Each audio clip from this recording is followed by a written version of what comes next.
Halo, Assalamualaikum warahmatullahi wabarakatuh. Jumpa lagi dengan saya, Freddy Sudaryanto. Seperti biasa di kasus Jalan Cagak Subang pagi ini atau subuh ini, menjelang pagi, seputar kasus Jalan Cagak Subang. Hari ini hari Kamis, apakah di hari Kamis ini akan ada sebuah kejutan yang sangat mendebarkan dan sangat menggetarkan kasus Subang? Apakah kasus Subang akan meledak? Kita tunggu saja. Ada peran sebagai dalang, kemudian ada peran sebagai eksekutor, dan ada peran sebagai orang yang membantu, dan ada juga yang mengetahui kemudian membantu. Di video saya sebelumnya, mengatakan bahwa ada peran-peran ini semua dilakukan oleh para pelaku. Dalangnya ada 2 orang, eksekutornya ada 4 orang yang datang melihat dan terjebak ada 4 orang. Kemudian ikut membantu dan datang 2 orang selanjutnya. Siapakah dia atau mereka? Orang yang mengetahui datang ke TKP adalah mereka yang dimintakan oleh seseorang lewat seseorang. Apakah itu melalui komunikasi ataukah memang langsung dipanggil? Ya. Dimintakan satu orang itu untuk keluar dan memanggil seseorang.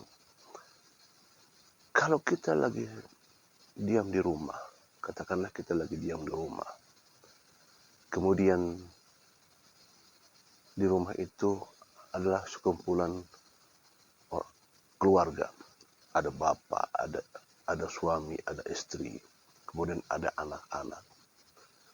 Pada saat menerima kabar genting, kabar yang sangat ada musibah yang sangat besar, maka pada saat menerima kabar tersebut, pasti orang yang ada di rumah itu akan merasa penasaran, akan merasa kaget, akan merasa histeris, dan tentunya penasaran. Rasa penasaran itulah yang membuat orang yang ada di rumah itu berangkat menuju ke TKP. Dan pengen tahu apa yang disampaikan oleh seseorang itu kepada mereka. Kenyataan di TKP seperti apa. Pada saat datang ke TKP, maka terlihatlah sudah tergeletak kedua almarhumah. Tentu awal-awalnya akan merasakan kaget, histeris, dan lain sebagainya, campur aduk. Tetapi dengan informasi yang disampaikan oleh sang dalang kepada mereka yang datang, akhirnya rasa emosional, rasa histeris itu bisa diredam dan teredam. Apa yang dilakukan selanjutnya adalah hanya menerima keadaan bahwa kedua korban sudah tergeletak.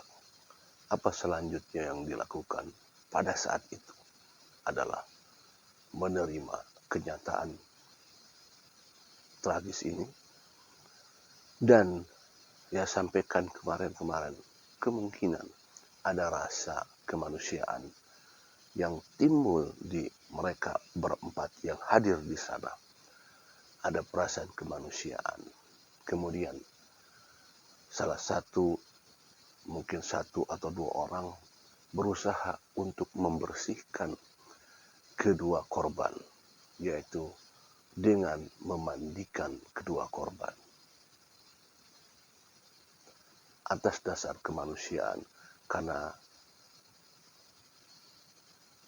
orang berempat itu merasakan bahwa datang ke sana mereka terjebak dengan situasi yang sudah tidak mungkin lagi mereka bisa bertindak apapun. Situasinya ada di TKP dan tidak bisa bertindak apapun selain berusaha pada saat itu adalah pertama adalah rasa kemanusiaan yang tumbuh di dalam hati mereka. Kemudian mereka memandikan kedua korban. Dan mereka kemudian ikut membantu memasukkan kedua korban ke dalam mobil Alphard. Entah maksudnya apa untuk dimasukkan ke dalam mobil Alphard. Apakah ada kemungkinan bahwa mereka akan dibawa? Tetapi mereka juga kebingungan dengan waktu yang sedikit mepet ke matahari terbit. Akhirnya tidak jadi untuk diberangkatkan dengan mobil Alphard dengan pertimbangan-pertimbangan yang akan membahayakan mereka. Tujuan mereka di sana adalah bagaimana supaya pihak-pihak tidak ada yang melihat kegiatan mereka. Dipanggillah 2 orang pintar ke sana untuk bisa membantu pekerjaan mereka. 2 orang pintar ini memberikan masukan. Kemudian yang pertama adalah menghilangkan semua jejak-jejak yang ada di sana. Itulah yang mereka lakukan di sana. Karena memang mepet sekali menjelang matahari terbit, akhirnya kedua korban disimpan di mobil Alphard dan tidak sempat untuk dibawa keluar karena sudah terpantau oleh keadaan di jalan. Sudah ada beberapa orang di jalan sana. Apa selanjutnya yang mereka lakukan adalah berkonsolidasi, kemudian membuat alibi-alibi yang dibuat oleh mereka, sehingga mereka dikembalikan kepada asal-asal masing-masing, sehingga untuk membuat alibi pada saat dipertanyakan oleh pihak kepolisian bahwa mereka semua ada di rumah masing-masing. Inilah yang terjadi, gambaran yang memang saya pikirkan adalah sebuah gambaran, ilustrasi, sebagai argumen bahwa mungkinkah kejadiannya seperti itu. Ini adalah hanya sebuah analisa, sebuah argumen dari saya pribadi bahwa kemungkinankah kejadian di TKP seperti itu. Bukan pelaku eksekutor yang bergerombol, tetapi ada sesi-sesi tertentu. Sesi pertama, sesi kedua, dan sesi ketiga. Ada 3 sesi dan 3 sesi yang berbeda. 1 sesi orang berbeda, 2 sesi orang berbeda, 3 sesi orang berbeda.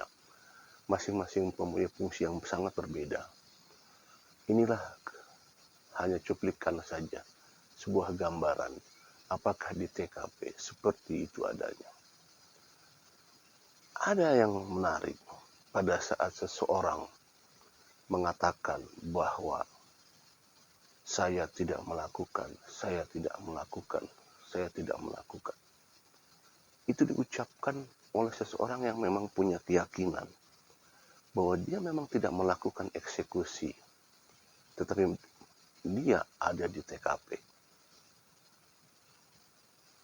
Pada saat seseorang merasakan bahwa dia bukan seorang pelaku, dia bukan seorang eksekutor, tetapi dia mengetahui, maka apa yang akan dilakukan olehnya adalah berusaha untuk mengungkapkan perasaan pikirannya, menjelaskan kepada masyarakat bahwa dia bukanlah seorang eksekutor, bukanlah seorang eksekutor.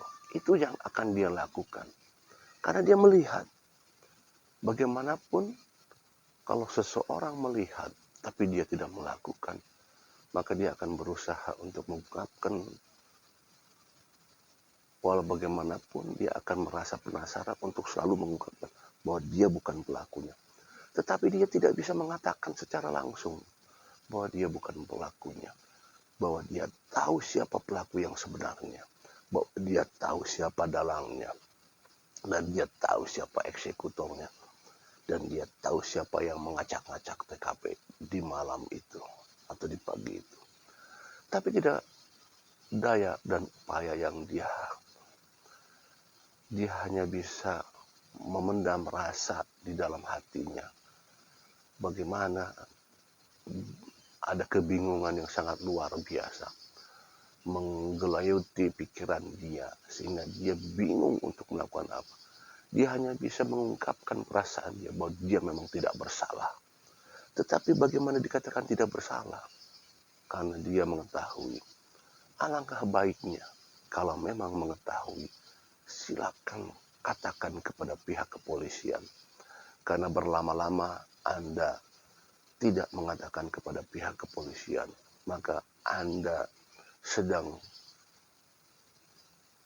menuju kepada jurang kehancuran, jurang malapetaka.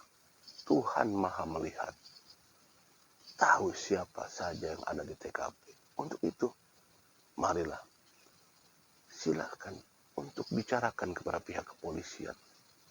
Karena dengan kejujuran Anda terus terang kepada pihak kepolisian, maka itu akan sedikit mempermudah urusan Anda. Dari segi hukuman, mungkin akan lebih baik, akan berkurang. Kenapa? Karena kejahatan ini tidak akan mungkin tidak terbongkar. Suatu saat akan terbongkar kejahatan ini pada waktunya. Maka alangkah lebih baik jika Anda atau Anda berterus terang kepada pihak kepolisian. Mudah-mudahan itu memberikan langkah terbaik buat Anda. Karena Anda akan terus dirasuki rasa takut, rasa bersalah, karena Anda melihat kejadian itu. Kasus Subang akan meledak dalam waktu dekat. Assalamualaikum warahmatullahi wabarakatuh.